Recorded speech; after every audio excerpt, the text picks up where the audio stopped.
Welcome to another episode of the Grave Sisters, the creepy and kooky sister of the Sound Sister podcast. We're here at the Sound Sister studio in Mesa, Arizona. I'm your ghost host for this episode, Angela RoseRed, and I'm here with my fellow ghouls. Say hello, ghouls. Gaby Kaos. Miss Kitty. Drea. Boop, boop. Happy Halloween, sisters. Yay. This is our time. Woo. This is where we shine. This is the time of year of our people. We are the weirdos. We are the weirdos, misters. Okay. The most wonderful time of the year. Seriously. Christmas, what? It's all about Halloween. So on this All Hallows Eve episode, we're going to discuss spooky happenings of our favorite local watering hole and eatery, Gaby Moeur's Oyster House. For those of you who are not privy to the background of this infamous location, it is enriched with historical background that dates back before Arizona was even declared a state. Plus, it's on various platforms highlighting its frequent paranormal activity. Pretty spooky.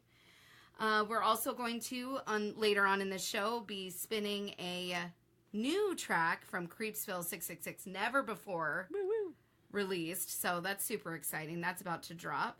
It's pretty fitting because they came along on our ghostly adventures, so more about that later on in the show.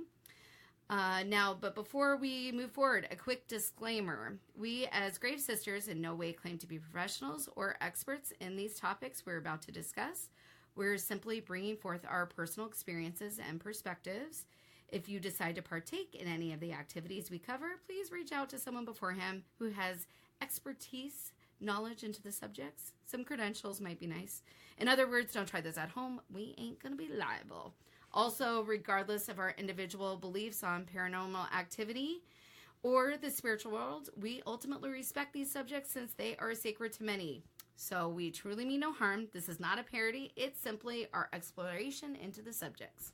Now, with that being said, let's kick off our open coffin discussion. Who wants to start us off on this? Well, first of all, I got to shoot Tom DeLonge and Angels and Airways, and I think the same time is when they revealed, the Navy finally revealed that those footage that he released are real. And so that's huge. Wait, for our listeners, what video footage? Sorry.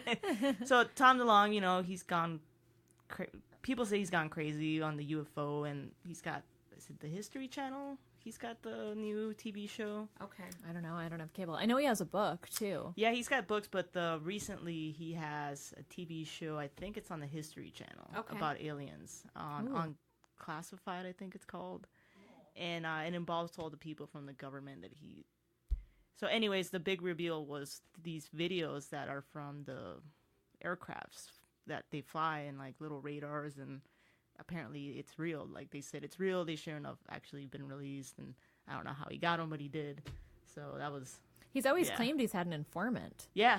So that kind of confirms that, really. And he left Blink-182 specifically to pursue this. And then now he's in Angels and Airwaves. But I guess he sings a lot about that subject matter, so it's more so he I mean, like, when he left Blink, apparently he couldn't tell them why he left to his own band members. So it'd be like if I left and he I couldn't tell Drea why. No. Because he was involved with, like, the government and, like... I gotta protect you. Right. Oh. I love you, dude. Right. So, at least that's what he claims. But, I mean... And then that's when all the turmoil started. But yeah, so it's official. The U.S. government finally agreed that, or admitted that it's unidentified.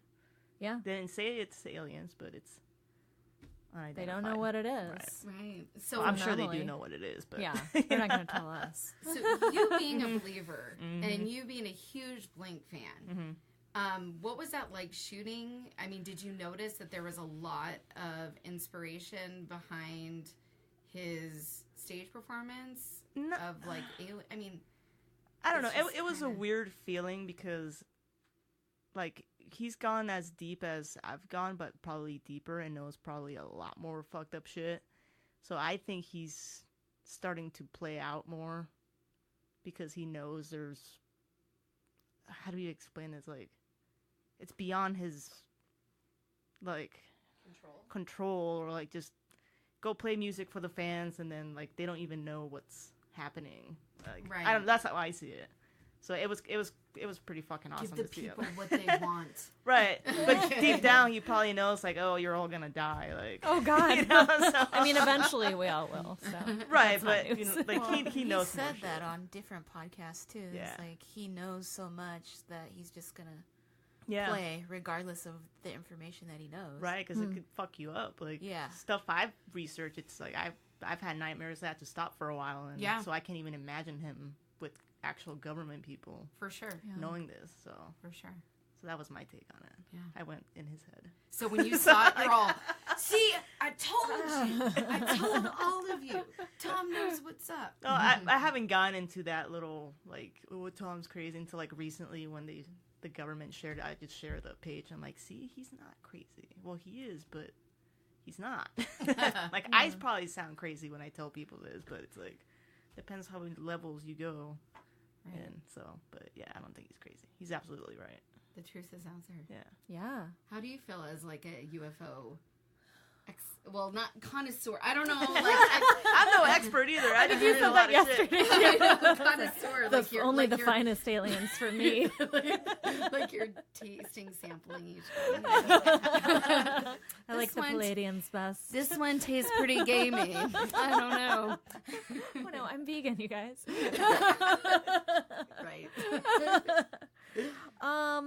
I think it's interesting. I was really surprised. No, I totally wouldn't. No. And for sure I'd get sick. Like, I can't eat half of anything in the planet anyway that is plant-based without getting sick. So for sure alien would make me sick.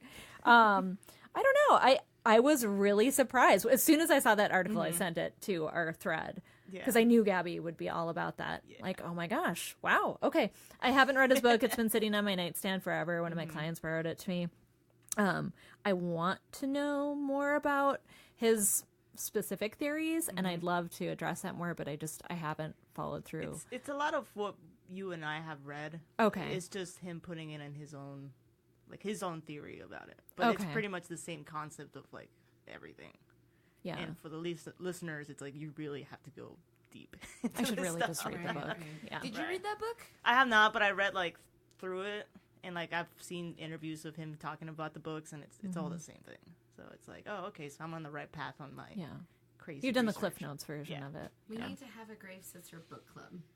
Yeah, I want to read it. Yes. Yeah. I do have one book. I don't remember what it's called. I'm a perpetual, like, I'll read 5 books at the same time and, like, just read a little bit and then put it down and pick up another book. Yeah, and that's read what I another do, book. too. Yeah. It's kind of terrible. Like, I hate myself for doing that. But Yeah, me too. It feels like a bad habit. Yeah. Okay. Oh, Chariots of the Gods. Yeah. Erich von Däniken. That's like one of the, like, Bibles of ufology. Yeah, so if you want to get into aliens and conspiracies and ancient gods, Chariots of the Gods, that's the number one book you gotta read. It's nighttime reading. That one, I don't know. I've heard lots of things about that one, but I haven't read it yet. Yeah, I haven't heard of that one. Is that about Planet X, Nibiru? Maybe. Ooh. I don't remember. I was really hung up on that pre-2012. Very stressed out about Nibiru. The origins of Earth and life on it. Superior race of beings. Oh, maybe I should read it. Yeah. The 12th planet. Oh. It's been sitting in my bookshelf for like 8 years. Oh, no. It's on our to-do list. Awesome. So what you got, Drea? So I recently went to Seattle, and I was in Sasquatch land. Yes. I did walk the rainforest, but I did not hear or see anything on this trip, which was a little disappointing. But we did stop in Port Gamble, Washington, and we stopped at the Ames House, which is rumored to be the most haunted house in Washington. Looming over the town with deserted windows and ornate Victorian gabling. The house is said to be one of Washington's most haunted, built in 1889 for lead mill mechanic William Walker, whose daughter Maud later married mill manager Edwin Ames. And they call it the Ames House, hence the name. Apparently, no one can afford the considerable rent and cost of improvements. So it's vacant. We definitely looked in the windows like creepers. Didn't see anything though. So I thought that was kind of cool. I'm proud of you. You're like, it's closed. I'm still looking. I'm doing this. Yeah. Port Gamble is an interesting little strip of just literally one street, and these houses look like they're from the 1800s. Oh, wow. Like, it's really surreal. Like, if you guys ever get the chance to go, like, try to drive through it. Sure. Damn. But yeah, most haunted house in Seattle, Washington. I went. That's so awesome. Good job. I know, I saw those pictures. I was like, that looks so amazing. Check my Instagram for the pictures up there. But yeah. Damn. Is that the only vacant house in that strip? No. Or? So the other surrounding houses are actually little small businesses that you can go into, small shops and everything like that, like the old post office, and there's a market there. The cemetery is literally around the corner. It's right off the water. It's really pretty. But yeah, they do haunted tours there, and I don't know, most haunted house in Washington. So who knows? That's how you get that claim. You get a badge. The haunting experts come and count the number of ghosts they see. How does that work? It looked beautiful, like on the outside, the structure itself. Like, it was just amazing. Really cool house. Right off the water. Stunning views. Like, they had a great view. So you can see why people bought it and figured out that it was haunted. Yeah. And then probably pieced out. Kept turning people over. Yeah. So is it for sale? Was it like probably? It's just vacant. I don't know. That's a great question. Crave Sisters headquarters. Yeah. What's the somebody wants to buy that for us? We'll totally. We should Zillow take it. that generous offer. Sponsor us. I'm seeing like a bat phone in our Yes. We're on the case. I don't know. Uniforms, badges. I don't know. So many possibilities. That's amazing. You guys went to another haunted place, too. Yes. We went to, on tour, we went to the Winchester. Oh, yeah. I was like, which place? Unfortunately, we didn't get inside. But it was really cool being on the grounds. It was pretty, I don't know. I just loved cool. being around it. And just, I guess maybe I started doing stuff like going into abandoned jails. So since then, when I go to haunted places, it's not as bad. Yeah. I think so. Everything else is like, oh, I feel kind of weird, but nothing like, murders lived here or anything, So it's just kind of interesting. But it would have been cool, definitely on something to do. I say road trip, guys. Oh, yeah, I'm in. So, yeah, what about you, Kat? Well, I feel like I need to explain to everyone, or I need to offer everyone an explanation, because I told everyone I was going back to Minnesota, and I hyped up my Satanic TV episode that I was going to do. Oh, Yes. And I haven't even talked to you guys about this. And the truth is, I got totally freaked out, and I couldn't do it. You got freaked out. Let's give our listeners a little bit of background info. Yeah. Okay, So how does it start? When I go back to Minnesota to work, where I'm from, I stay with family. And I stay with my dad and my stepmom, to be more specific, which makes me feel like a child again. But so they volunteered this story that, and they don't say haunted. They say their TV in their basement is possessed by Satan. I don't know. I didn't choose these words. They did. And this is a story that's been communicated to me. The TV turns off and on so often that my stepmom will unplug it, because it stresses her out. And she says it only happens when, like, my dad is out of town or something, or sometime when she's the only person in the house. So it's really scary, so they just keep it unplugged. So they told me that story. Of course, the TV is on the floor where I'm staying by myself. And so not last time, the time before when I went back, I did try to provoke the TV, and I did a little live thing on my Instagram account. Plugged the TV in, just tried to see if I could get it to turn on its own. It didn't work, but I went back this time, and my dad and stepmom were like, "Oh, we're gonna go to the cabin. You're gonna have the place to yourself. It'll be so great, and we're taking the dog." And I was kind of like, "That's not great at all. Like, I don't want to be here alone. Do you hate me? Like, why are you doing this?" And then also brought up the TV in the same breath. Like, no, you guys, they're just so casual about it.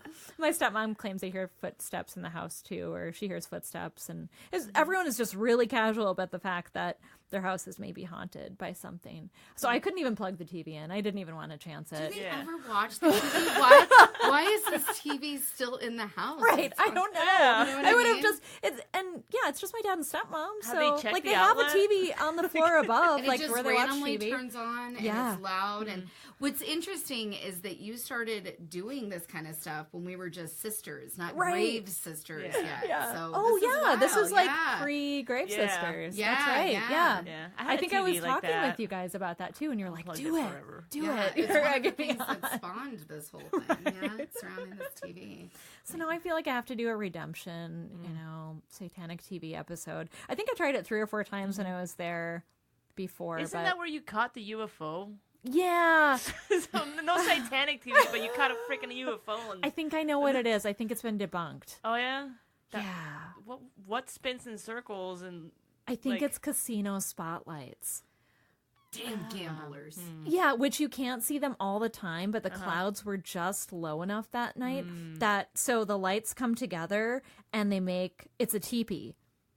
And so the top part of the lights is a circle from the top of the teepee, and the clouds were just so that it looked like a circle of lights just above the tree line. Wasn't it like circling? It rotates. It rotating. Yeah. Depressing. I was bummed. Or maybe that's just the cover. Yeah.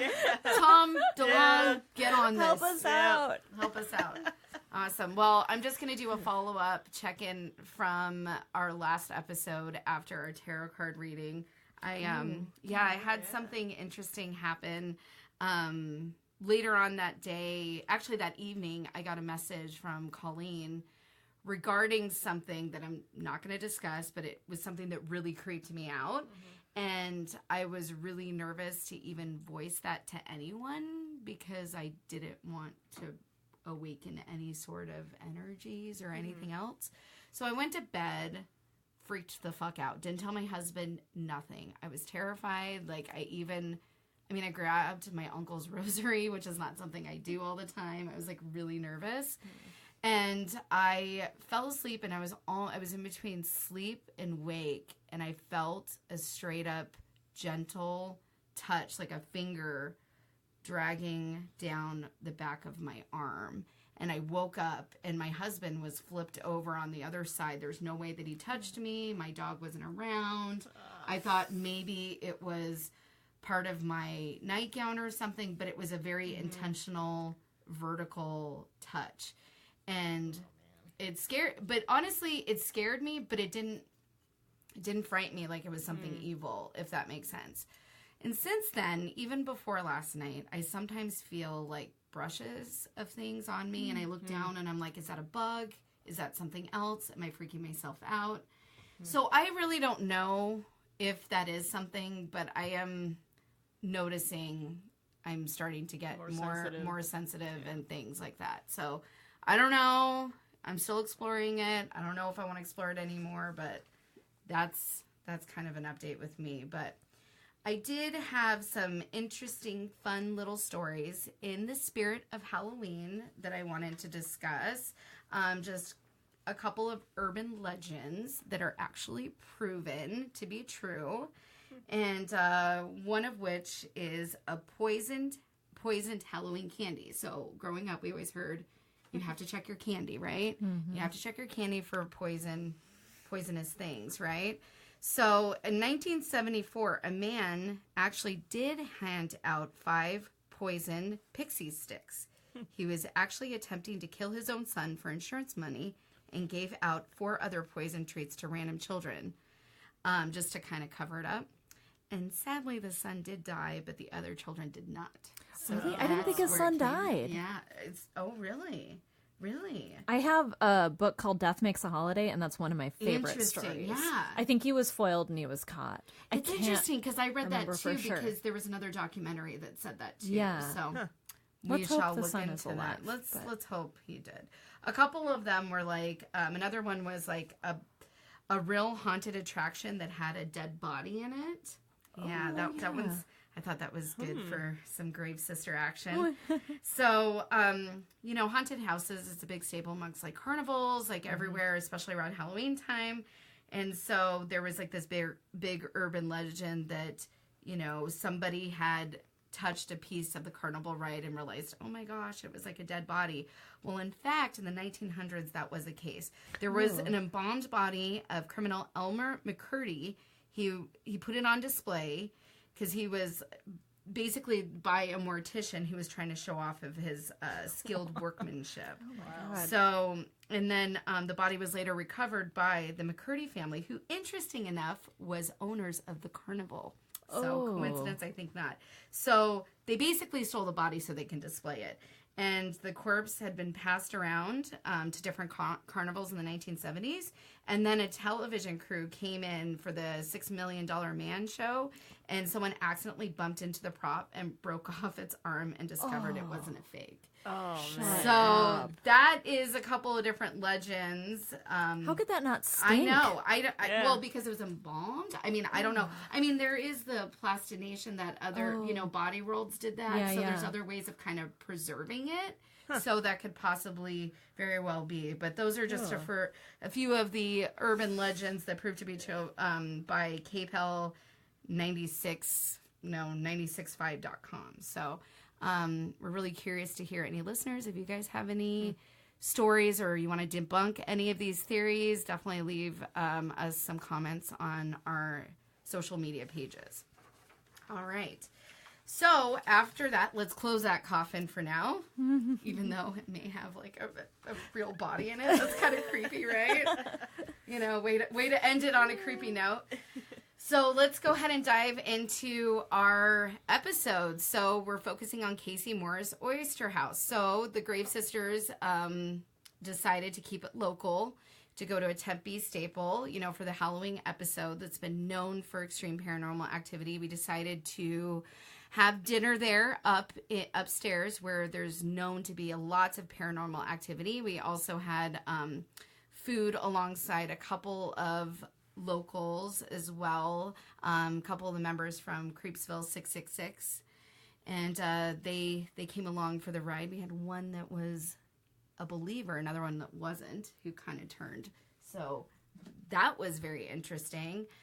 Yeah, so we're really excited to have them along to get that interesting outsider perspective. So thank you so much, Geno and Matrick, for coming along. And we'll definitely release some different photos and different happenings with them along the way. Now, before we get started, we're going to go into a little bit of the history of Casey Moore's. What's the most interesting about it is every single person you talk to, regardless of how long they've worked there or been around there, even some of the information on the internet, all of it changes. So this is some of what we found to be some of the most conclusive information. According to darkhaunts.com and various other postings on the web, the house itself was built in 1910 by William Moeur. And he, of course, played an important part in Tempe's early school development. And also his brother was an Arizona governor in the Great Depression, so that was pretty interesting. So he played a big part in the early years of Arizona. But the house itself, as I said earlier, was actually around since before Arizona was even a state. He lived there with his wife, Mary, and both William and Mary lived and died there. William passed away in 1929, and Mary passed away in the 40s. After that, the house was a residence. It's been rumored to be a boarding house and or a brothel, so I don't know, you come up with that conclusion. But in 1973, it was refurbished, and it was called Ninth and Ash, which it was turned into a restaurant. So in 1986, it was then purchased and renamed Casey Moore's Oyster House. So it's become, of course, extremely popular, especially amongst the locals and all social scenes. So you see punks there, frats there, you see all kinds of different people, which is kind of nice. And it's great food. So, but some of the paranormal activity that's been reported has been forks flying off tables, ties being tugged on, women being told to go home, stools being rearranged. I've also heard from different people from the staff that like stools were put up on the bar and then they came back the next morning when stools were put down. You're probably thinking, well, maybe somebody came in and decided to start opening early. But this person said, no, there was absolutely no way that there was somebody else there before them. So lamps swinging out of nowhere, paints coming crashing down with no rhyme or reason. There is a consistent reporting and sighting of a dark-haired woman with light eyes. So some speculate that she was, murdered back in the Bordello days, that it was like by a man with a trick that came wrong or she got molested. I mean, there's lots of different variants of that story, but regardless, she's being sighted at the window at the upstairs before, disappearing into thin air. So, and that's actually the spot where we had dinner. Others claim to see her out of the corner of their eye too, so that's another theory. But there have been a couple of sightings of couples dancing, possibly maybe William and Mary. Another interesting connection to Casey Moore's, music-wise, is that the band Gin Blossoms, who are based out of Tempe, Arizona, before they made it big, they used to frequent there, especially like the lead singer Doug Hopkins. I was told that he was consistently there all the time. So another, one of the other founding members of the Gin Blossoms reference in their song Miss Rita, who actually is the real life Rita Miller, who is a palmist and tarot card reader who has a shop that's around the corner from the historical house. So that just kind of gives you a little bit of a basis of how much the Gin Blossoms inner workings of their band was made up of at Casey Moore's around the Tempe scene. So going back to Doug, it was reported that he had chronic depression. He was resistant. It was quote unquote, he was resistant to singing on a major label and reacted with stubbornness and more drinking. So this led him to being kicked out of the band. There was drama, of course. And due to financial hardship, he gave away his song rights. So when the Gin Blossoms hit it big, lots of songs he wrote were the ones that made them popular. So that's kind of a hard pill to swallow. So after failed attempts by joining other bands, he fell into deeper depression. It was said, of course, at that time he was just really frequenting Casey Moore's and other local spots. 9 days after destroying the one gold record he received for Hey Jealousy, the song Hey Jealousy, he checked into Phoenix St. Luke's Hospital and snuck out of the intake to commit suicide. So although I haven't found any direct connection to, Casey Moore's and him haunting it, through the grapevine, I've heard naturally there was a lot of sadness and depression along for people that was the crew at Casey Moore's that worked there and owned the place. So I always question, ghosts have been known to frequent bars, especially because I worked at a bar for 7 years and felt that there was paranormal activity caused specifically by activity from those that make of their characters when they were once alive. So that's just kind of a question that I have. So could Doug be one of the many ghosts that hangs out the bar? It's pretty possible. So, but that's pretty much some of the findings I found. Do you guys have any other research or anything else you would like to add to the history that you found when researching the spot? You pretty much nailed most of it. Yeah. I know it does. Like I said, it does vary, which to me, sometimes you got to think debunked. Okay, does it vary because it's not true, or is it varied because it's different personalities of ghosts? Right. And one thing we talked about at dinner was, of course, there's probably going to be some ghosts that are consistently inhabiting it, possibly, William and Mary or the one person who is either committed suicide or murdered, whichever historical reference you want to take with that. But you get people that are coming in all the time. Like they may have stuff that are attached to them. Right. Ghosts can come in and out all the time. So who knows? What was there before the house was there? Exactly. Right. We don't know for sure. America's just one huge barrel ground, unfortunately. So there's a lot of questions. So but I'll let you guys kind of lead this. What kind of different feelings did you guys get after? Well, when I first walked in, I turned around and I felt lightheaded, and I felt like the ground dropped. But I don't know if that was everyone. Just old house and the wood just went down, but the fact I felt a little dizzy and lightheaded, that was really weird. So that was my first experience. Yeah. But then after that, I was fine. It's creepy, but I didn't feel anything other than that lightheaded. And then I had a headache later that day. So maybe it was deeper. So now that I think about it. Was the headache different than normal headaches that you get? No, it was just random. Like after we were done eating dinner, I just had a headache. It's interesting. But yeah, that was way after we ate dinner. We're about to go home. Yeah. So maybe that was telling us to go home.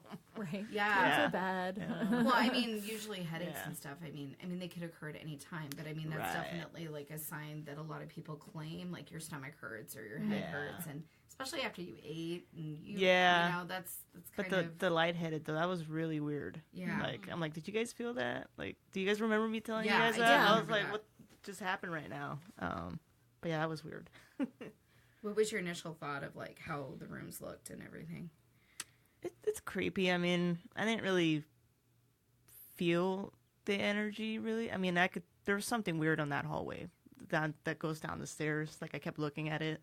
But it was fine. I mean, I wouldn't want to spend the night there or overnight, but For sure. I was trying to be respectful and not, or when someone would ask something, I'd be like, please don't answer. Well, and I also think that there's a lot to be said around intent. You know what I mean? Yeah. Because we've all been in interesting spots before, but if you come in there with like protection and just kind of like a positive intent that you're just more alone trying to experience it as opposed to like mocking them, or, then that's. I don't know. When I watch Ghost Hunters and I see a lot of stuff happen and the dude that's like instigating it and he's like, and it's like, come at me, no, bro, don't do that. Yeah. Don't do that.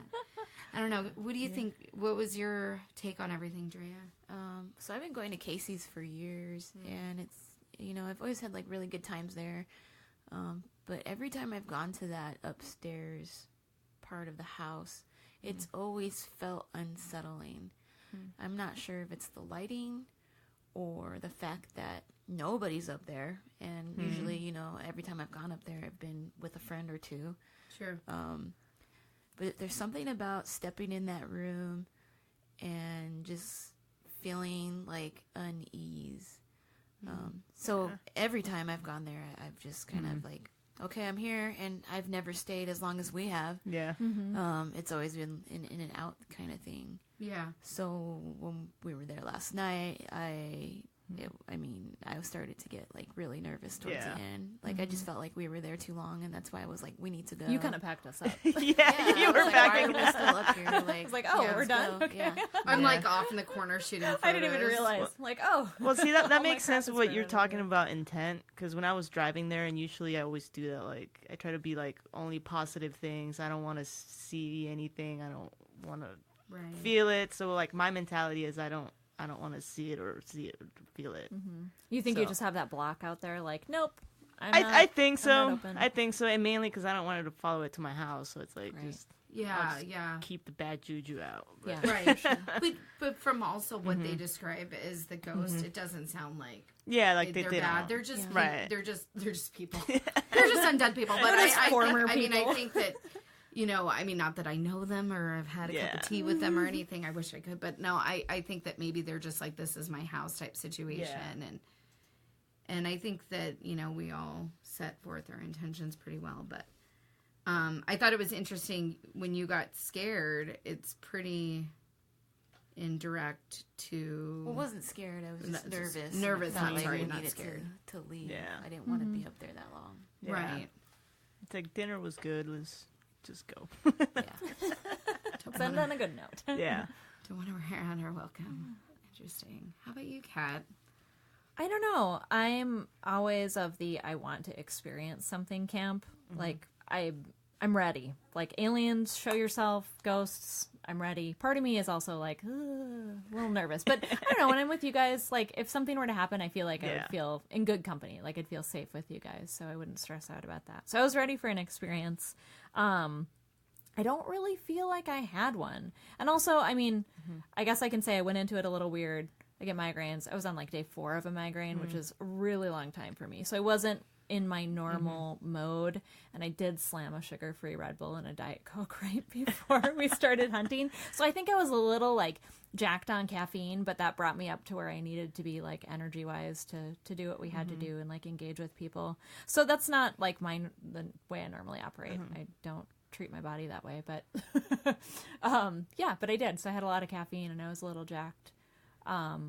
so maybe not as perceptive, like in my normal space as I would be. I think that what's going on up there is a huge energy shift, like whether that be supernatural or just, you know, the energy flow of things. When you go from the bar upstairs, I think we all felt that. It's a very different space. You are occupying a completely different space when you are upstairs. And everyone in our group remarked on that. But I think there's a little bit of I guess what I would call a through the looking glass effect going on up there, where you walk up the stairs, like, they're not all square. It's an old house. They're not going to be. So you kind of get that awkward, like, ooh, like you're shifting your weight back and forth awkwardly as you go up. It's a really, like, low sloped ceiling. So that's going to make you feel kind of awkward and claustrophobic. Yeah. I'm sure nothing's square. That cutout window, like, it kept stressing me out because I feel like it probably wasn't originally there. And I think, I don't know, I'm probably going off on a tangent here, but so my house in Minneapolis, I was 105 years old.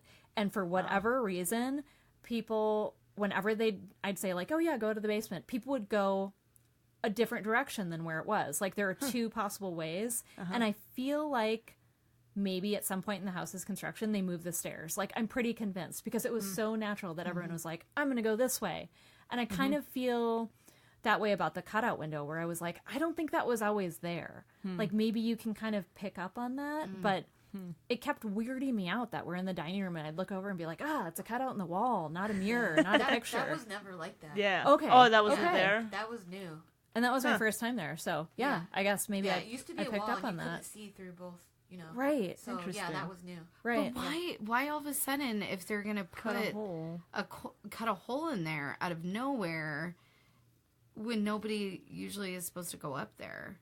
Well, I guess they used to do special dining parties up there. Yeah. So maybe that's why they did. So if it was occupied by different, like if they had a party that, you know, it overflowed to both, that people could still enter. Yeah, so I guess there's just pretty random. Just leave the door open.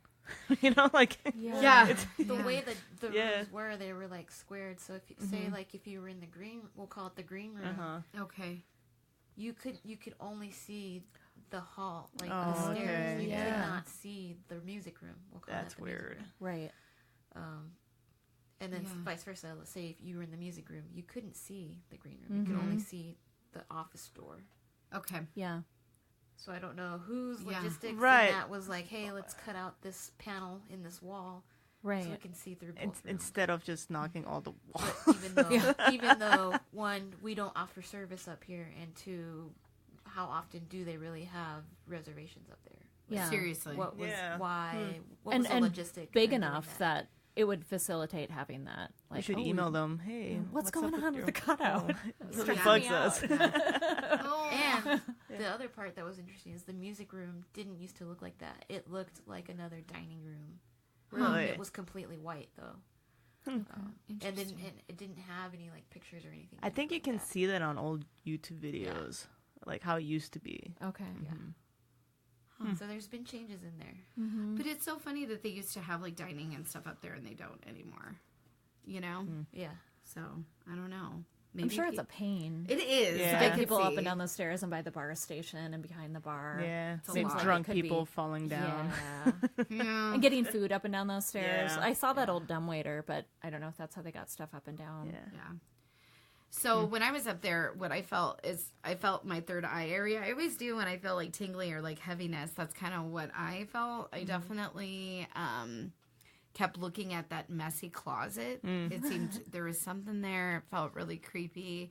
That's where the dumbwaiter was too. Yeah. And I felt like light touches. Like we were talking about something specifically, and I thought I felt something on top of my head. Talking about the history. Yeah, but Drea also brought up a good point that it could have very well been air conditioning, the ventilation. The AC in that room was blasting. True, but I was also wicked strong. I was also in the corner, and I didn't feel it before, and then it stopped. Like it was like a little this, and it was like little brushes. You know, it wasn't anything big. So again, these are things that I'm kind of feeling. So I don't know if it is anything. So that's probably a follow-up question to maybe ask somebody who's an expert in this area, because You know, it could be just me freaking myself out. It could be also something about me getting scared and, you know, like your hair turns up or, you know, lots of different theories. So I'm open to it. So if anybody has any ideas on that. It's a little caveman trait, too. Yeah? Like your hair stands up, it's supposed to like puff you up so you look bigger and more intimidating to an enemy. That's like some residual trait from I was trying to puff up. Just kidding. Stay away, ghosts. Look at how tough I am. Puff up, girl. Puff up. So let's dig into a little bit more of some of our findings. I mean, we didn't get a lot that we expected. Like, I don't know. But sometimes I think that if you're very, like, come in with positive intent and you want to experience something, they don't give it to you. Right. Because I think that they're like, no, you don't get it that easy. But I mean, sometimes when I've seen it's usually out of nowhere. It's like a prank, like it's a little practical joke type situation, or it's angry. So I don't know. It doesn't sound like they're angry ghosts. No, they're so just. Maybe we'd never get that. They're probably there like all the time, and so and they're probably just. I don't know, because when I've noticed different things happening or have heard, it's like when someone least expects it. So it's almost like they're going through motions of doing X, Y, Z, and okay, they're going to be like, all right, I'm going to mess with you now. So I don't know. You want to lead us off on what your finding is, Gabby? I found an orb. It looks like an orb. It looks like it an orb. moves like an orb. Super fast, like 1 second, coming out of Drea to Kat, or towards that direction. Right. And then after that, my GoPro went dead. Right. From 100%. So. What was interesting about that is I've had that happen in the past with other cameras when I've had like, and it's like things will go dead, and that's kind of a theory, right? Yeah. And they drain the battery to try to use that but what was energy funny to about that manifest. is when the orb came out of or behind Drea, after 5 minutes, you were getting super uneasy. Like you were just going back and forth, like touching yourself and like just being uneasy. And then after that, that's when the camera died. That's when what was funny is that the orb happened, and then I asked Eleanor, "Are you okay, Drea?" Yeah. Like it was out of nowhere. And then what was interesting is after everything was getting packed up. Thank you very much for busing my food, by the way. I really appreciate it. Packing my stuff up for Drea. She's like, and me, I'm just out of like, here. I'm all, look at Bitch is taking forever. I'm like, these are so rad, you know. Like But- wandering around. Yeah, I'm like, well, you guys can stay up here. I'm going downstairs. I know, me and Kat were both like, okay, I guess, all right, we're leaving. But what was interesting is that who was in the other room? It was Geno. Geno was in the other room, that's right. And he's not a believer. Right. Like, we were sitting down at the yeah. table talking the entire time. And we as Grave Sisters love non-believers. We love it because we don't know the truth. We're not claiming to know anything. We're not experts. We're not professional ghost hunters. Drea does a lot of our debunking too. You know, actually we all debunk each other constantly. That's why I'm like, I felt this. I don't know if I did. Could have been indigestion. I don't know. That's what I joke about. But when he was definitely non-believer, so the orb happened, and then he came in from the other room, and he was like, I feel creeped out. And I took a photo of him, and I could tell in his eyes, multiple shots. You guys have seen them. He was freaked out. Yeah. And it was right after that. We all remarked on that, too. Yeah. That it was like, the tables have turned. The non-believer's a believer. All right. Yeah. And we didn't know about the orb either. We should say then. We didn't know about that until like an hour ago. Yeah. And which is the next day. We're actually recording this episode the day after we had dinner at Casey Moore's and did our whole adventure. And after that, because we had both an old school tape recording. You had a GoPro. Gabby had her professional grade, like camera, DSLR video recording. I had my DSLR. Kat had a Polaroid. Drea was taking photos on her phone and recording. So we all had multiple things to be able to trace back to and compare and contrast. So after the orb happened, even though, again, we didn't know until today that happened, I took photos in the room, just really quick photos. And then we see what we believe is an orb in the corner of the room that I was taking photos of. That was a big orb. It's like a figure, like, hazy thing. And I've compared with other photos that I took, and Drea compared with her video, that there isn't a reflection. It's not anything, like, I didn't have a flash on. I even compared with other photos to think, oh, maybe it's my autofocus that may be delayed with the little light that helps it autofocus, but that's absolutely not the case. Or on the door. Or on the door at all. So it's very interesting that it all kind of happened simultaneously. I kind of think that it was probably, if I guessed, it was in the other room, kind of came out, like, Geo felt weird. Geno, sorry. I don't know why I said Geno. So Geno felt weird, and then he came in, but simultaneously the orb kind of whipped around, right? We leave, and I think it may have gone back to in the other place, because we went into the other room, and then I took the photo. And the photo I took, I wasn't super, I mean, I was close to it, but it was still kind of at a distance. Yeah. So. On the doorway. Yeah. Mm-hmm. Yeah. So that's interesting. We'll definitely, like, post, like, the still footage and and the video and everything to kind of. We're still trying to debunk one more photo. Yeah. With the looks like a hand outside the window. That's true. That's another one too. Yeah. I think it was like a branch or something, but there ain't no tree out there. Yeah. There's not a tree in front of that window.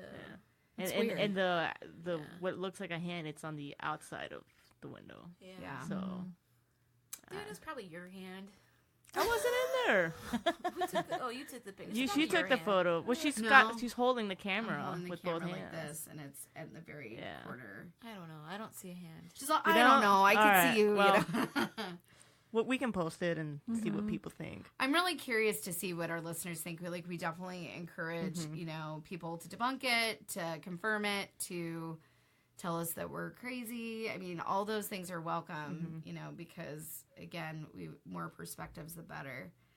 But going back, how about the rest of the place? So downstairs, everything seemed chill, right? Yeah, super cool place. Yeah. Super cool. That was my second time there. So yeah, I mean, like Drea, over the years, I've been there. I tried not to be, because you always run into people that you don't want to run into there. Well, it used to be a really rad punk rock place, 15 years ago. Everybody would go. Yeah. It was definitely, there was, like, the different circles. You go to, like, Casey's, you go to Rogue, Timeout, PV, Yucca. Yeah, like that scene 15 years ago when the Arizona had, like, really good punk bands. Yeah. Like, really good. Oh, shit. They were just, everybody was on fire back then. It's true. Yeah. It was just a different time. It was the wave. Yeah, it was a wave. It was a Minneapolis, that was like one too, of the like that time. Yeah. But I remember it'd be like, oh, people aren't at Casey's, let's go to Timeout. Oh, people aren't there, let's check out the road. Like, you would seriously be chasing around. Oh, people aren't there, let's go to PV. Yeah, it was like constantly chasing around, trying to find where it was at. But yeah, Casey's was definitely that. It has changed. Yeah. I will not go there on a Saturday night at like midnight or whatever. No. Yeah. I was like, I'm in bed. I know, me too. But I mean, not that there's anything wrong. I mean, it's a great place, good food, good service, good everything. I just meant, like, it's crazy packed. It's right in the middle of college town. So I mean, I guess, I don't know. Call me old. I'm old.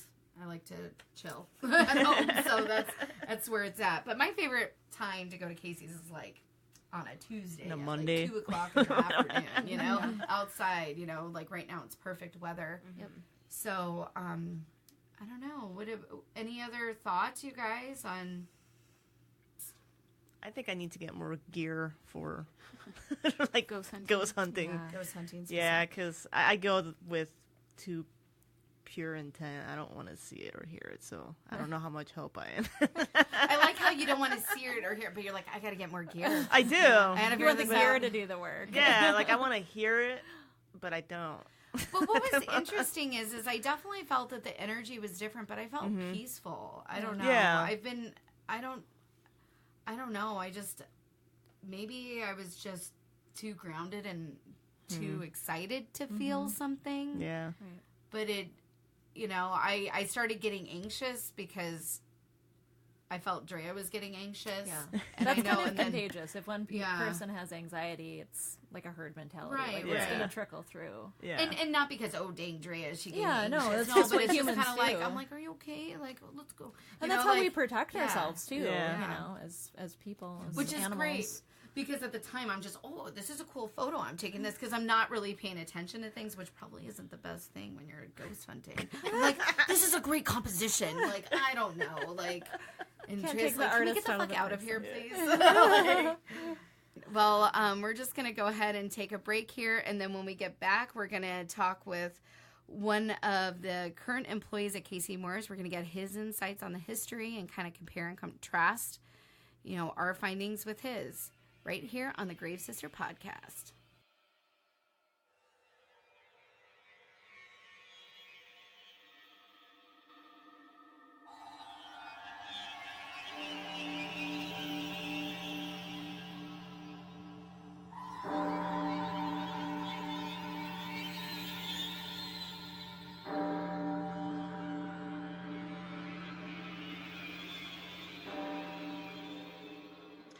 And we're back. Right here on the line, we do have Derek Armstrong, who is an employee at Casey Moore's. Say hi, Derek. Hi, everyone. Well, thanks for joining us. So if you mind discussing to our listeners and letting them know what's your position at Casey Moore's and how long you've worked there. So I've worked at Casey Moore's for 8 years now, going on 9. Currently, I bartend and serve, but I have done everything from cooking, security, expo, pretty much everything you can do in a restaurant. Nice. So you've seen some stuff, I'm sure. I've seen some stuff, mostly drunk people, but I've seen some stuff. The ghost of drunk people. Those are the best. So why don't you just tell us a little bit about what you know as far as the history of Casey Moore's and just kind of the insight track outside of, you know, what most people can't find on the internet.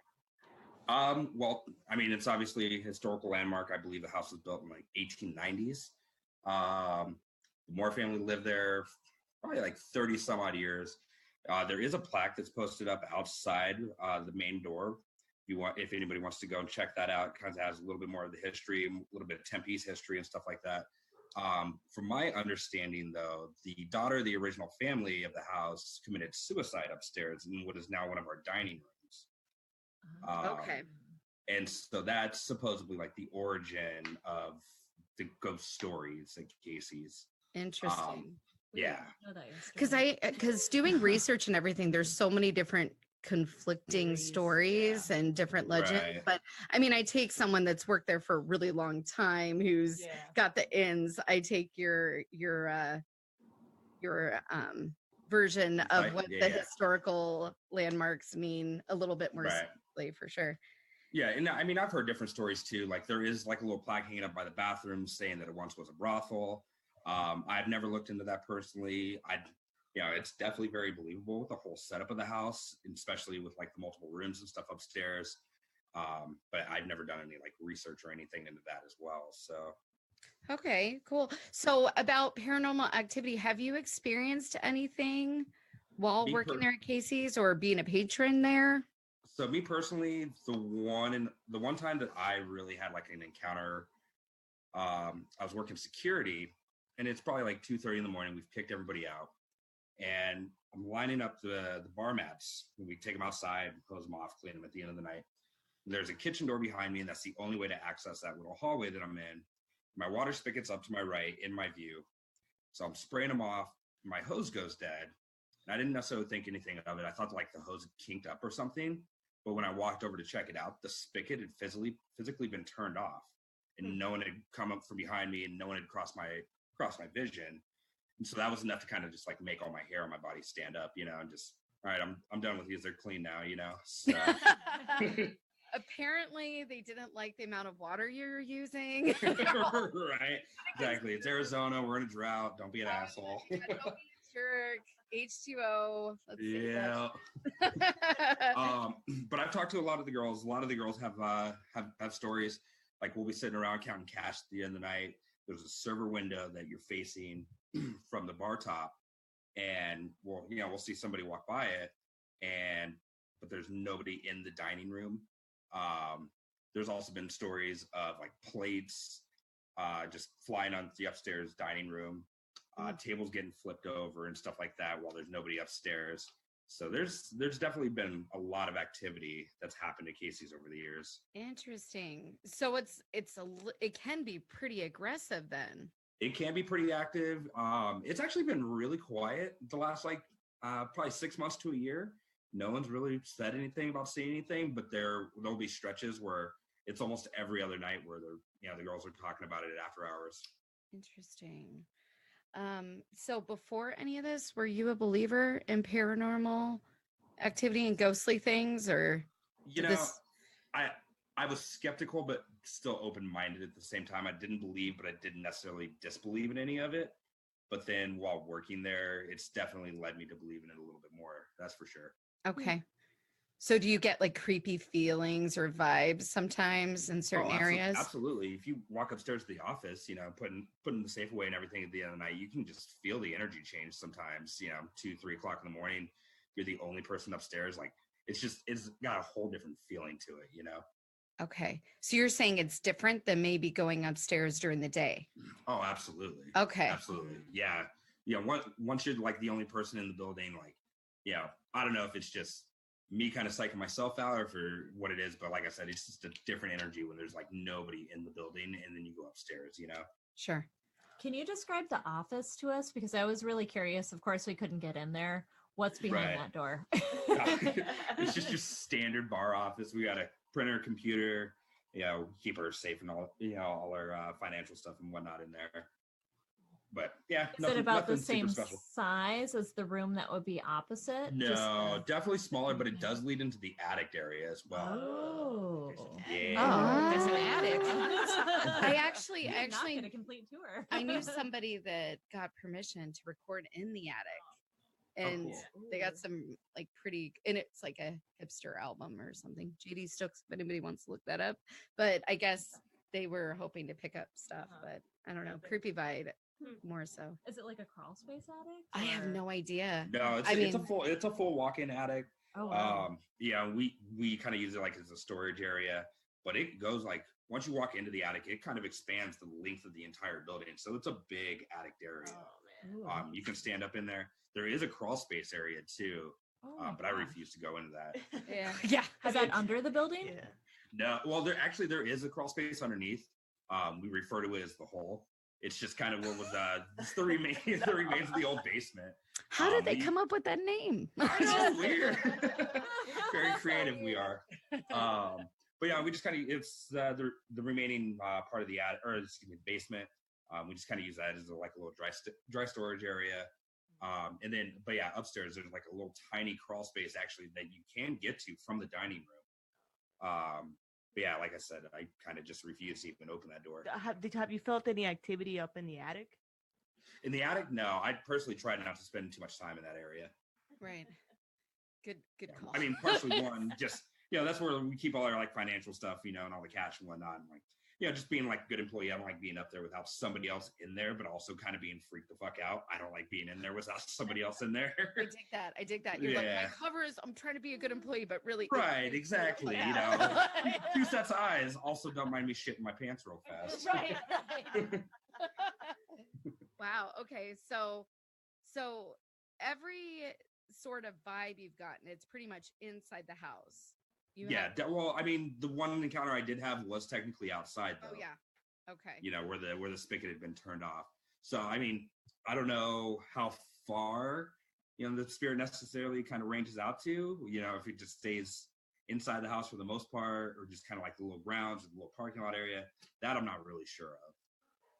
So going back to that point where the water turned off, what did you do? Did you just like book it, or what did you do? Yeah. Right. I just tossed the hose and went inside, pretending nothing happened. Oh wow. Was there anybody else there? Any other? No, there was. I mean, there was a couple of people inside, doing their closing duties and stuff like that. But yeah, I just walked inside and finished my closing shit and didn't say a word to it to anybody until about like a month later. Were you thinking of something in particular, or something? Not necessarily. I was just thinking about how I wanted to go home and have a beer. So. It's all here. Let me help you out. Right? Yeah, we'll speed this process up for you. This ghost is very helpful. Right. That's great. You know, just the fact that it has the powers to turn things, flip things over, like all the crazy stuff we've heard and read, and Yeah, that's crazy. Super intelligent. Yeah, obvious. Oh, absolutely. Yeah, it's like I said, you know, just like with throwing the tables and the plates and stuff like that. It can be a very active and physically engaging spirit or whatever it is up there. Yeah. Well, I'm also curious of maybe when it's more engaging, like maybe they're just like pissed off certain workers who work there. They're like, you know what? You don't clean the tables good enough. Fuck you. Like, you know what I mean? And then right now they're like, you know what? We got a pretty chill staff. I think it'll be cool. Well, you know, we have a very low turnover rate. So if that ghost is pissed off at our staff, it would be throwing shit every night. I like Sally Sue. Why did you fire her? Right. No, that's crazy. Well, and when we were up there taking some pictures, somebody pointed out that there was like scratches on the ceiling where there's the window. Right. Supposedly there's been sightings of both a couple of different ghosts, because there's talk that it's not just the person that committed suicide. It's also, possibly like William Moeur and Mary Moore as well. Right. Yeah. So yeah, I've heard stories, I've heard stories of people, driving by or walking by late at night and seeing a figure up in the window, 4 or 5 in the morning when there's absolutely nobody in the building. I personally haven't seen the scratches. Like I said, I haven't looked into it a whole lot myself. I try to avoid going up there as much as possible. So yeah, yeah, that makes sense. Yeah. So one of the things that I have done in researching is also heard that the lead singer of Gin Blossoms, like Doug Hopkins, he was like known to hang out and be a regular there. Did you hear anything regarding that part of Casey's history? That was definitely before my time of working there. I do know that he was a regular. But yeah, I never got the opportunity to meet him or serve him or anything like that, because that was long before I was working there. Okay. I'm just curious because, when you hear about like... Yeah, that's more of a question for like Dave, like Meredith. Sure. They've been there for like 20 some odd years. So. Okay. Well, that's one constant question too that we think about. Is it just ghosts that inhabit, supposedly that are attached to the house, or do other ghosts maybe come back to the places that they frequent at, or, right. Do people drop off some things, ghosts that it attaches to them? There's all kinds of, things that could be involved with that. So, okay. Do you think there's any pattern to the spooky happenings that you've noticed, like an anniversary or a day or a season, or other than you said late at night? Yeah, it typically tends to be late at night. There has been some reports while customers are in the building, but for the most part, it seems to be late at night when the building is empty, with the exception of a handful of employees. Other than that, I haven't necessarily noticed any sort of pattern. I haven't really put any real thought into it though either. So, after this, I will definitely give some more thought though, and see if there is like a pattern or anything to the activity. I was gonna ask. So aside from your, the water hose story, and working there 8 years, can you recall a time when someone told you something happened there that you were like, "What the fuck"? With the exception of like the tables and stuff like being moved and flipped and whatnot, there's never been anything that's like really like made me afraid to be there. While it is like kind of a physically active ghost, I don't believe it's like an angry spirit by any means. Sure. So the stories that people have told me, like, nothing's necessarily blown my mind. Like I said, there's been the instance of people in the window, people walking by the server well, which is all standard like paranormal activity, but there's never been anything that's like completely just like blown my mind and made me feel like I don't want to be there anymore, Sure. It does seem like it's just kind of like, hey, just letting you know I'm here. Well, at least the energy we got. It wasn't. Yeah, don't forget about me, guys. Yeah, it wasn't anything like really. It was kind of like, hey, I didn't sense anything. Right, yeah. Pops head up every once in a while. Tap you on the shoulder. For sure. Tap you on the head, maybe. Yeah. I still think, I don't know. I kept feeling like there was something kind of on my head, but Drea's like, are you sure it wasn't the air turning on? So I don't know. We'll see. It was pretty cold in there. It was. It was, but what was interesting before it happened, it wasn't doing that. It wasn't like the air kicked on and there would be different things. Yeah. But lately, since we've had our talk with the tarot person, I've been kind of feeling different things. So I don't know. It's always that question. You're like, am I making this up or is this really happening? So right, definitely. Who was the tarot person? Did you guys go see Miss Rita? Actually, we did not. That was something we were going to go to. We went to this place called Vision Quest. So we had somebody that was referred to us and got some very interesting information. So ever since then, we've been kind of like, oh, I don't know if maybe they just want us to buy more crystals or if this is really going on. But either way. Yeah. So do you get a lot of people to come in and just ask about, sightings or experiences? Oh, absolutely. They'll just be, it seems like about once a week, once every 2 weeks, we'll have somebody that will come in, want to hear the ghost stories. If I'm busy, I'll just tell people I'm new though. Just kind of brush them off. Like, I'm new, I don't know anything. But if I have time to sit down and talk to people, I will. And I'll engage the other bartenders and servers and stuff like that too. But we've had Discovery Channel come in. They actually recorded an episode. I forget what the show was. I can find that out and send you that information so you can see the episode. But yeah, it was like a paranormal TV show with the Discovery Channel. They came in, they filmed, they interviewed a couple of the employees and stuff too. So it's definitely nationally known that we are kind of like, a spiritual hotspot. Sure. Do you have any reports of people getting like patted on the head or touched on the head, just out of curiosity?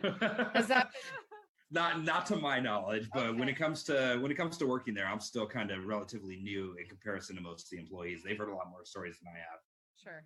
Even though I've been there for 8 going on 9 years, I am probably the second shortest tenured bartender we have. Wow, that's impressive. It really is. It's impressive but depressing all at the same time. So what are the hot spots? So besides upstairs, if somebody like a patron wants to come in and just really get some try and see if they can hang out with a ghost, where else would you say to hang out? Upstairs is definitely the number one spot for that. Yeah. We do have when you first walk into the main bar area, there's a small little dining room off to the side, and if that dining room happens to be empty, every once in a while, people will say like the energy's changed or like they've seen something move. It's like just a little like strip, no bigger than a hallway that we got 5 tables in. That's a good spot. And then there's a second dining room as well. It's a little bit bigger. That room's definitely more active with actual people though. So unless it's completely empty, I don't think you would necessarily feel or see anything in there. But that's actually the dining room that a lot of the girls have reported seeing people in through the server window when there's actually nobody in there. So those are some places that, anybody wanted to come in, they can just check out on their own. Like I said, we do have that like kitchen hallway where I experienced everything. That's kind of like an employees only area. And then there's the downstairs. But once again, we don't let patrons or anything down there unless they're extremely closely supervised. More of just a liability issue, Right. Sure. You don't want more ghosts, right? Exactly. You don't want really, it's all about, keeping the ghosts. See, actually what we do is we just take drunk people we're kicking out and we kick them down those stairs. Nice. That's why we have so many crawl spirits. space. I get it. Exactly. I like your style, Derek. I like it. You got to deal with drunk assholes somehow, Right. Now that's a bartender I could get behind. I had a question for you, Derek. I might have been before your time, but online there's articles or people saying that the cops have been called to Casey Moore's because of the motion detections went off and the alarms. That has happened a few times. We haven't had that issue probably in about like a year or two. Okay. But in the 8 years that I've worked there, I can recall at least 3 times that there's nobody in the building. PD will get alerted from our silent alarm. They'll enter the building. There's nobody in there. None of the doors were opened. Everything's still locked from the inside. So that has happened on more than one occasion. Interesting. Huh. It's creepy. It's really, really creepy. Yeah. That's all we gotta say about that. Okay, great. Well, so yes or no, Casey Moore's is haunted. 80-20 yes. Okay. Nice. 80-20. And this is for someone who wasn't necessarily a believer. Correct. Yeah. Yeah. Yep. Okay. So you're kind of a believer. I'm a majority believer. Yes. Okay. Yeah, so Do you now- have yeah. anybody that works there that's like, no, this place isn't fucking haunted. You guys are making this up. Oh, I mean, if you ask all the door guys, they're going to throw on a big macho attitude and definitely tell you that. But they're at the door. Yeah, I'm sure they're on the you get about like 6 beers in those guys, and they'll tell you a different story. You know. Girl, that figure in the window is really hot.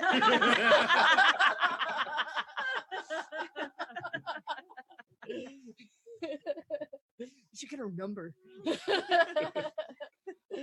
Awesome. Well, we thank you so much for taking your time, Yeah, my taking pleasure. time out of your night, and just telling us your experiences. And Yeah, not a problem.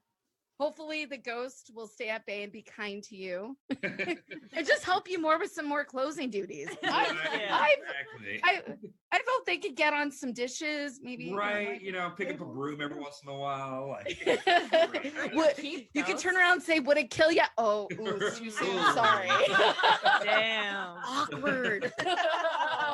Awesome. Well, thank you so much, Derek. yeah, have a good night. Thank you. You too. Thank Thank you. you. Bye. All right. That was Derek Armstrong from Casey Moore's bartender extraordinaire. You heard it, guys. He was kind of a non-believer, and now he's 80-20. That's a good percentage for non-believers. Yeah. Absolutely. I don't know. What did you guys think of some of his takeaways? I'm struggling with like not a profound ghost moment. Yeah. Like, Yeah. No one's been like, I saw a lady on the stairs and then she like disappeared into the wall. Like Yeah. someone in one of the videos that we Yeah. Like the prepped with older said that, bartenders. Yeah. but I haven't seen or he didn't say anything that really like made me a firm believer. Right. I That's wish too we smart, could be yeah. there after hours because I feel like that's when the God. stuff's gonna happen. Truth. Yeah. You'd, This ha- girl you'd in have the to probably night like, of- yeah, that'd be terrifying. then we'd know for sure. Yeah, everything seems to happen after Mhm. hours. Yeah. And it's interesting that it's usually starting around 3:00. Yeah. And that's kind of known as a time Yeah. for spooky things to happen, right? Yeah. Isn't that the witching hour, right? I think the 3:00? witching hour is midnight, but I feel like 3 a.m. is supposed to be like Yeah. Yeah. the paranormal Well, it stuff is Casey Moore's. happens. Maybe they're drunk and they're just Maybe doing it bars after. closed earlier. There you go. Yeah. I mean, it makes sense that they do it. They start interacting like after everyone leaves. Mhm. Maybe. I just think it's very interesting that the paranormal activity has been calming down the past year or so. Mhm. Because that's not the first time I heard that. Because when I had to reach out to some other people to get permission to do what we were doing, they said the same thing too, that it's just really calmed down. And I'm like, well, what Wow, changed? yeah. What's the pattern? And I'm wondering if maybe somebody came in and did some smudging. I don't Mhm. know. You never know. You get a lot of people coming in and out. Maybe they did Interesting. construction because I know that that's supposed to waken the spirits. Like if an Mm. area goes under construction, apparently the spirits of the past get confused or irritated. Isn't Tempe or like something. in construction? Constantly. And I used to live around there. And it actually, in fact, was under construction Yeah, around that time. I think I remember that too. Yeah, and Uh-huh. that's a good theory because remember when we were talking to Colleen and she was saying something, if you think that there's a spirit around, you need to say like the year so they're not as Right. confused. Mhm. So I'm getting chills right now. I could just be Yeah. cold. It could be cold, but anyway. Freaking myself out. Get that bad juju out of here. All right, so before we say goodbye, Casey Moore's. Is it haunted? Yes or no? Gabby, go. Yes. Drea? Yeah. Kat? Probably, but I can't say that I experienced that. Angela says yes. So, general grave sister consensus: it is haunted, but possibly just indigestion. Maybe too much caffeine. Maybe too much caffeine. All right, we want to provide a huge shout out to all the crew over at Casey Moore's. We had quite a few individuals helping us out in this episode. They're wonderful. If you have never visited there before and you're in the area, definitely encourage you to check out. Awesome spirits there, great staff, wonderful food, and you may or may not have an experience there. If you do, definitely message us and let us know about it. Also, big shout out and thank you to Geno and Matrick for being on the go with us in our creepy little excursion. They were definitely good sports and hanging out with us, so we really, really appreciate that. And of course, Derek Armstrong, who spoke on behalf of Casey Moore's and his experiences. So before we go, we're going to close out this episode with a brand new track from Creepsville 666 called Dearly Undead. So thanks again, Geno and Matrick, for providing that to us. And this is the first time it's being premiered, so it's right here on the Grave Sisters, so that's super exciting. So be sure to take a listen. And while you're at it, go ahead and show the boys some love. Go onto Instagram and their Facebook. Throw them a like, throw them a follow. Facebook, it's Creepsville 666 official, and on Instagram, Creepsville 666. So they'll have a bunch of information on upcoming shows and announcements. I know the Venomous Pinks are definitely fans with them, and you guys definitely play shows, so that's always a cool thing. So they're amazing, and definitely support all their musical radness. Now, while you're at it, go over and head over to our website, soundsistersaz.com, and check out previous Sound Sisters and Grave Sister podcast episodes, as well as articles and photo galleries. You can check out Gabby's new column, which is chaosly short. It's short. Short interview reviews, and got the Angels and Airwaves photos up there, so you can check out Tom DeLonge and all his alien weirdness. Now, if you want to listen to our podcast through an app, you can catch us on Spotify, iTunes, Google Play. We are still in the hunt for creeptastic photos and videos, so DM or email us your stuff at contact@soundsistersaz.com. And don't forget to follow us, heart us, share us, Sound Sisters AZ, grave_sisters AZ on Instagram. We want to thank you all for showing your support for both the Sound Sisters and Grave Sister podcasts. We appreciate all the love. So much love being put out there. We see it. So thank you. This is Angela RoseRed signing off with my fellow ghouls to say, when you hear a mysterious bump in the night, are certain that the truth is really out there, or cannot shake the frightening feeling that there is more out there than the eye can perceive, remember, you are not alone.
Fucking dead!